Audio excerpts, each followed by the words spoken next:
Hello friends, आज हमारी जो कहानी है उसका नाम है धन्यवाद काका। तो स्टार्ट करते हैं हमारी स्टोरी। तो आज भी यहाँ विवाह है।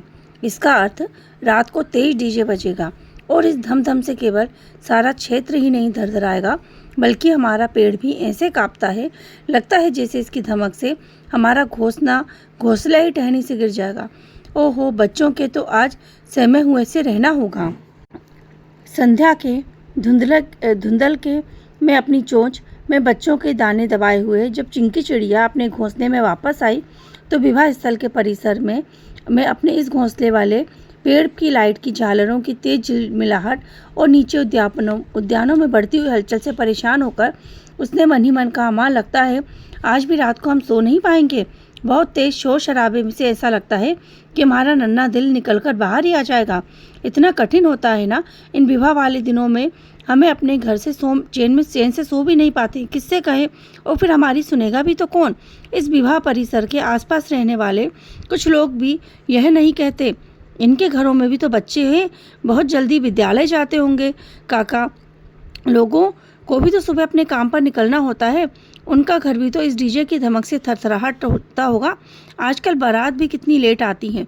उनकी आतिशबाजी, बाजार के साथ चलने वाला साउंड सिस्टम और उसके साथ बारातियों का उत्साह में सारी रात का हल्ला, डीजे की आवाज़ को इतनी तेज करना कितना असामाजिक है, अनैतिक है। कुछ लोग कुछ कहते क्यों नहीं? उनकी आपत्ति दर्ज क्यों नहीं करते? कैसे कहेंगे बेटा, आज इन्हें भी तो यह पीड़ा होने वाली है। इतनी अधिक तेज आवाज में डीजे क्यों बजाया जा रहा है? लोग इतनी देर से बारात क्यों ला रहे हैं? इतना शोरगुल, इतनी शराब पार्टी क्यों हो रही है? इससे परेशान होकर कोसते तो होंगे, लेकिन जब इनके घर में कोई समारोह आता होगा, विवाह आता होगा, तो वह अपनी सारी नैतिकता भूलकर मौज मस्ती के मूड में वह सारी गलतियां करते हैं और आज समय ये नहीं सोचते कि जिस पीड़ा से हम स्वयं भोगते हैं उसी पीड़ा को हम दूसरे लोगों को देने जा रहे हैं। माँ, आपने यहाँ घोंसला क्यों बनाया? शहर से बाहर काफ़ी घने पेड़ हैं, वहाँ अपना घोंसला बनाती तो कितना अच्छा होता। इस प्रकार के दुख से तो हम बचे रहते। न गाड़ियों का ध्वनि प्रदूषण और ना ही डीजे की जोर की धमक से हमको तंग करती। बच्चों, अपना घोंसला बनाने से पहले हमें यहाँ बहुत सारी बातों का विचार करना होता है। जिस तरह शहर से बाहर जंगल काटकर कॉलोनी विकसित हो रही हैं, उन नई कॉलोनियों में अभी लगे पेड़ पौधे झाड़ी का रूप ही नहीं ले पाए हैं। वहाँ घोंसला बनाना सुरक्षित नहीं। घने जंगलों में जंगली जानवर, सांप, बड़ी चिड़िया जैसे गिद्धबाज भी अपने अंडों को सुरक्षित रखना एक टेढ़ी खीर है। इस विवाह स्थल में हमेशा दरवाजा बंद रहता है, इसलिए कुत्ते बिल्ली का आना असंभव है और झालरों की सजावट से यह पेड़ भी सुंदर हो जाता है। इसलिए इस पेड़ को काटने का लोगों के मन में विचार ही नहीं आएगा। बस यही सोचकर जब मैंने अंडों से चूजे निकलेंगे तो जब वे नन्हे पंखों से उड़ना सीखेंगे तो स्वयं उड़ना सीखने के समय जब जमीन पर आकर चलेंगे, क्यारियों में घूमना, थोड़ा थोड़ा उड़ने के बाद थक कर मुलायम धूप में घूमना उन्हें अच्छा लगेगा। जब मैंने यहाँ घोंसला बनाया था तब विवाह के मुहूर्त दूर थे और इस ओर ध्यान ही नहीं गया। जब विवाह के मुहूर्त होंगे तब इस स्थान पर जीना दूभर हो जाएगा। कुछ अच्छाइयों को देखकर उस समय इस पर विचार ही नहीं किया। बच्चों, कुछ दिन की बात है। विवाह के मुहूर्त समाप्त होते ही फिर यह स्थान सूना हो जाएगा और फिर हम चैन से रह पाएंगे। केवल हमारी चहचहाहट ही इस स्थान को आकर्षित और सुंदर करेगी। क्या तुम्हें पता है, हमारे बहुत से साथी स्टेशन परिसर में लगे घने पेड़ों पर अपना घोंसला बनाकर रह रहे हैं। वहाँ सारी रात तेज जगमगाहट, गाड़ियों की तेज हॉर्न, स्पीड में जाती थ्रू गाड़ियों की आवाज़, हाई मास्क की लाइट दिन का उजाला करती रोशनी में रहने की कठिनाई का अनुभव करते हैं। किंतु वहाँ रहना वहाँ उनकी मजबूरी है, क्योंकि ऐसे घने पेड़ अब बचे ही कहाँ हैं। पत्तों की छाया और ओट में रोशनी से बचते बचाते अपनी रात को बिता ही लेते हैं। चिंकी ने अपने बच्चों को समझाने का प्रयास किया। इस कोलाहल के कारण लोग वर्षों बाद भी समारोह में आपस में मिलकर बातचीत नहीं कर पाते। साथ में सेल्फी लेकर अपनी इस भेंट को कैमरे में कैद कर लेते हैं और फिर सोशल मीडिया पर बातचीत कर लेते हैं। क्या सोशल मीडिया पर बातचीत करना आमने सामने मेल मिलाप जैसा प्रभावित कर पाता है? नहीं ना। किंतु बदलते समय के साथ लोग बस स्मार्टफोन की तरह स्मार्ट होते जा रहे हैं और मानवीय मानवताओं को खोते जा रहे हैं। बेटा, परिवर्तन तो संसार का नियम है, लेकिन कुछ बदलाव हानिकारक होते हैं ना। या यूँ कहें तो कुछ बदलाव केवल हानिकारक ही होते हैं। जैसे कि शादी विवाह में शुभ संस्कारों के नाम पर केवल मौज मस्ती नहीं ले सकती। कभी हम घर के आंगन में मंगलाचार हमें मुंडेरे पर मुक्त बैठकर सुनने में बाध्य कर देते थे। कितना अच्छा लगता था कि जन्मदिन, बच्चे के मुंडन, जनेऊ, सगाई, व्यवहार जैसे संस्कार घर के आंगन में पूरी पवित्रता और शुद्धता के साथ किए जाते थे। और अब हर काम के लिए घर के बाहर मैरिज गार्डन, होटल या हॉल बुक कर दिए जाते हैं। क्या समय आ गया है। घर के बड़े बड़े आंगन छोटी सी बालकनी में सिमट गए हैं और सारे शुभ संस्कार पार्टी भी मौज मस्ती में बदल गई है। लेकिन माँ, यह तो कोई बात को समझे कि हमारी बदलाव हमारी संस्कृति को समाप्त कर रहे हैं। तुम बच्चों ने समझ लिया ना, तो इतने शोर में भी हम सो ही नहीं पाएंगे। इसलिए लोगों को संस्कृति से जुड़ने, शोर को कम करने का विनम्र संदेश स्लोगन कल सुबह तक बनाकर झालरों, पेड़ों के तनों और शाखाओं पर इस प्रकार प्रदर्शित करेंगे कि लोगों की दृष्टि इस पर पड़े और वे विचार करने पर विवश हो जाएं। माँ, हमें तो अपने बात मनवाने के लिए, ध्यान आकर्षित करने के लिए नारेबाजी, धरना, प्रदर्शन करते हुए देखा है। क्या हम भी उस बारे में सोच रहे हैं?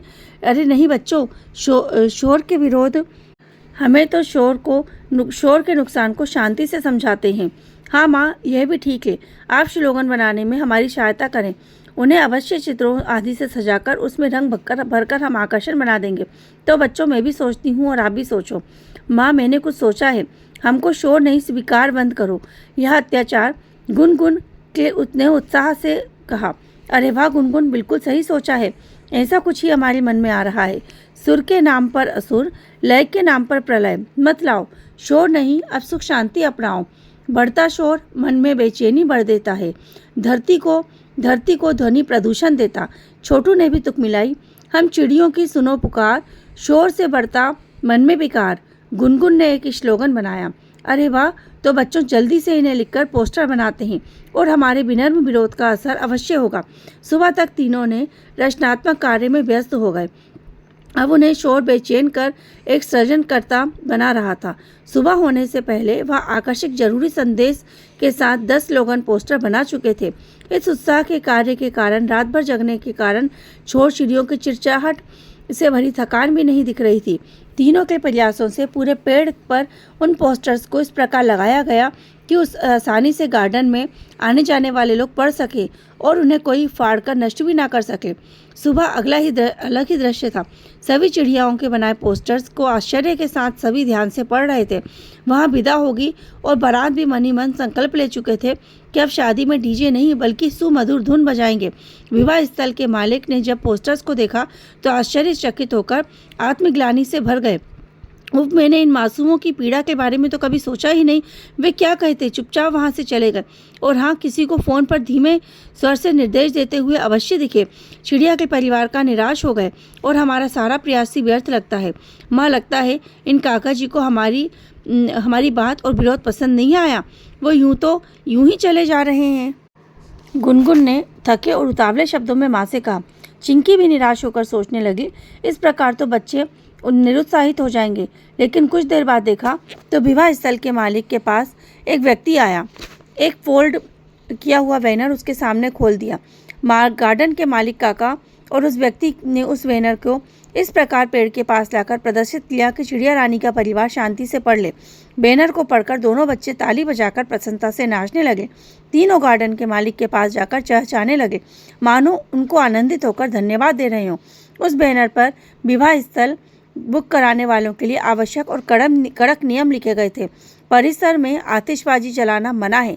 डीजे सिस्टम नहीं बल्कि धीमी आवाज़ में मधुर संगीत बजाना होगा। रात 10 बजे के बाद अनिवार्य रूप से संगीत बंद कर दिया जाएगा।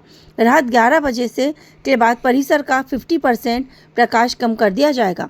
ऊर्जा को बचाने और ध्वनि प्रदूषण से धरा को बचाने में आप सभी का सहयोग अपेक्षित है।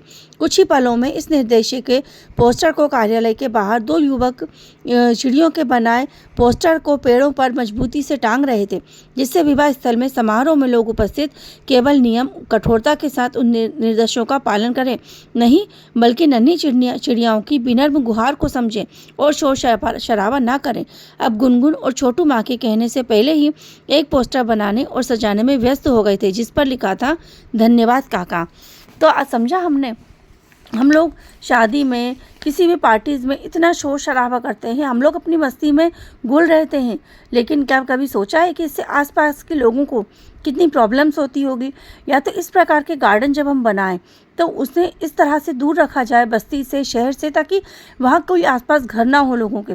इंसानों को ही नहीं, जानवरों को भी इससे तकलीफ़ होती है। तो इस कहानी को कभी सीरियसली समझने की कोशिश करें। Thank you.